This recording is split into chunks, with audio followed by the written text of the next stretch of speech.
Hey, welcome back to Dirty Dave's Garage. We're working on the 2001 Golf Mark IV Volkswagen. About to do an oil change. I put some seafoam in about 50-60 miles ago. I just got this car and I'm fixing it up for my kids, and the engine was a little gunked up, so I put some seafoam in, half can of seafoam, which I always do before an oil change.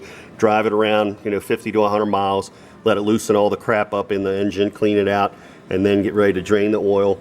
Just got back from Sears, picking up a new tool, so motor should still be warm. It's only been up here for about 10 minutes. We're going to drain it out while the water's or the oil's warm, so everything comes out. Just to show you, get under here. I'm looking at the back of the oil pan here. This is the plug we're going to take out. I'll get you the size in a second. You're going to have to remove this splash guard because your oil filter is kind of covered by actually just the front one here. You'll have to take that out. It should just be a couple screws, and then it slides out from the front. And I know this because I've had it out already. But let me get the oil drain under here, and we'll get a ratchet and get ready to pull that plug, and I'll let you know what size it is. Alright, so it looks like we're going with a 19 mil. Let's see if it's going to crack loose or if I need to... Oh, came right loose. Get your pan ready. Get as close as we can. Pull your bolt out. Hold on to it. Great. Not. We have to fish it out.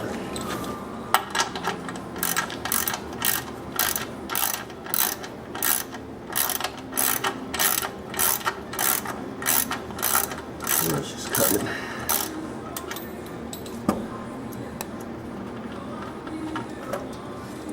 Alright, it's nice and warm, draining out. It's pretty dirty. We did put that cleaner in, that seafoam. So hopefully that'll clean the engine out good. Don't forget, and get your bolt out. Make sure you get a paper towel, clean paper towel, wipe it off good. Get all the crud off of it. Alright, we're going to let that drain out. And we'll work on getting that oil filter off. Be right back. Okay, to get your splash guard off, you're going to need a T20 torx driver. I don't know if you can see it there, but it's a T20. You got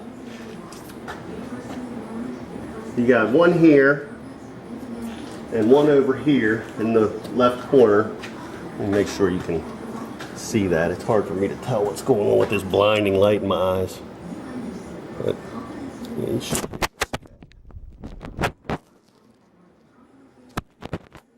But just pull those little torx screws out.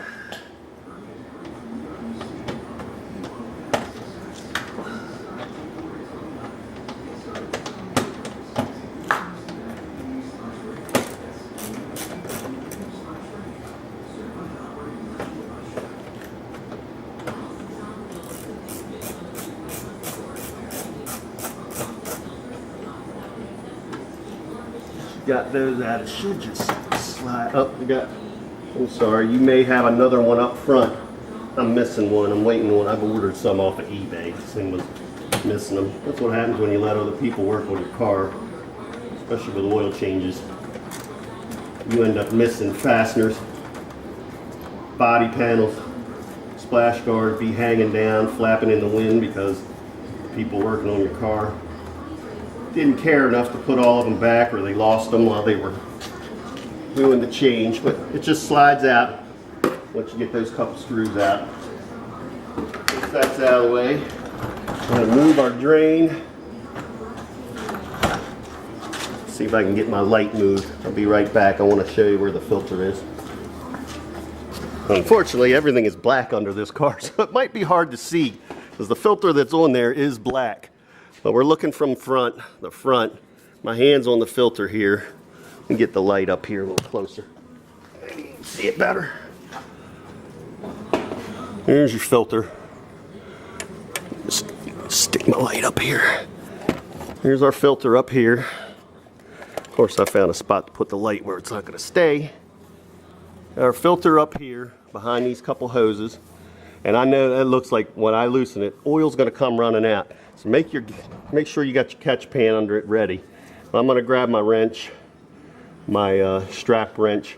I have one I could put on my socket too, but I don't think I'm going to need it. There's enough room up here. But I'm going to pull that off. I'm not going to film this part because it's going to be messy. Just be aware, once you take it off, it's going to run out. Oil's going to run out. So we're going to get that off, and we'll put the new one on. Alright, so real quick, we got our oil filter off. Hopefully you can see up here. This is the what the oil filter goes on. I'm trying to get a good shot. It's kind of hard with this thing on the camera, but this is what your filter comes off of. You see it's got like a little threaded nipple on it.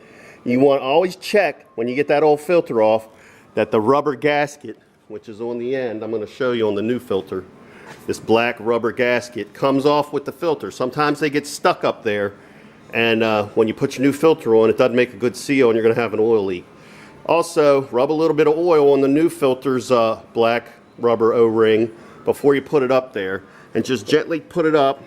I don't know if I can show you while I'm doing this, but you know, thread it up onto the spindle, but don't force it. Jiggle it around. Make sure you're not cross-threading it, and you'll know when it catches, and then it'll just spin up there. Once you get it tight, really you can get away if you've got good hand strength. Just give it a good hand tightening, and then I just give it a little tweak with the wrench when I'm done. I don't think I need to, but it's on there pretty good. We're just going to go with the hand tightening, I think. It's the nice thing about buying those frames with the rubber grip on the end. It helps you to really get it on there good. Alright, now all we got to do is get the car down and fill it with oil. We'll be back.